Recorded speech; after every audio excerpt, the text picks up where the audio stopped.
ఇందాక సభా నాయకులు గౌరవ ముఖ్యమంత్రి శ్రీ చంద్రబాబు నాయుడు గారు చెప్తారు, ఆడబిడ్డలు ఏ విధంగా నలిగిపోయారు ఈ రాష్ట్రంలో గత 5 సంవత్సరాల్లో.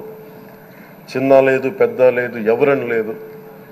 ఎవరన్నా సరే ఒక మాట మాట్లాడితే వాళ్ళు వ్యక్తిగతంగా దూషణ, సోషల్ మీడియాలో వాళ్ళని క్యారెక్టర్ అసాసినేట్ చేయటం, వాళ్ళు పెద్ద నాయకులు కావచ్చు, కార్యకర్తలు కావచ్చు, లేదా వాళ్ళకి ఎదురు తిరిగి ఒక ఒపీనియన్ చెప్పి ఎవరైనా సగటు మనిషి కూడా కావచ్చు, అది ఇక్కడతో ఈ రోజు నుంచి ఆగిపోవాలి అధ్యక్ష.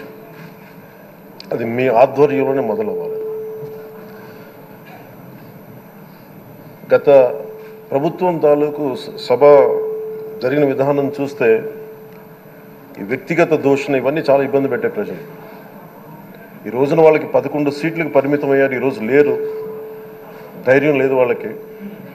విజయాన్ని తీసుకోగలిగారు కానీ ఓటమి కూడా ధైర్యంగా కూర్చుకునే వాళ్ళకి స్థాయి లేదు, వాళ్ళకి పారిపోయారు ఇక్కడి నుంచి. భావంలో ఉండే తీవ్రత భాషలో ఉండాల్సిన అవసరం లేదు.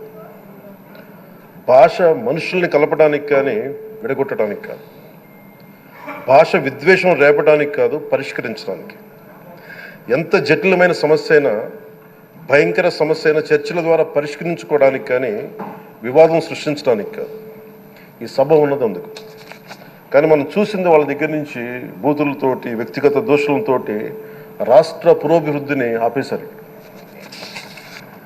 అలాంటి సభ కాకుండా ఇందాక మన పెద్దలు శ్రీ గౌరవ ముఖ్యమంత్రి చంద్రబాబు గారు చెప్పినట్టుగా ఇది భవిష్యత్తుకి ఇది ఒక ప్రమాణిక, ఒక ప్రమాణం అవ్వాలి. 2047 వరకు ఇంత అద్భుతమైన స్థానంలో మనకి ఆంధ్రప్రదేశ్ తెలుగు జాతి ఉన్నత స్థాయికి వెళ్ళాలంటే ఈరోజు మనం వేసే ప్రతి అడుగు అది భవిష్యత్ తరాలకు ఒక నిర్దేశక, ఒక టచ్ స్టోన్గా ఉండిపోవాలి, గిట్ రాయిగా ఉండిపోవాలి.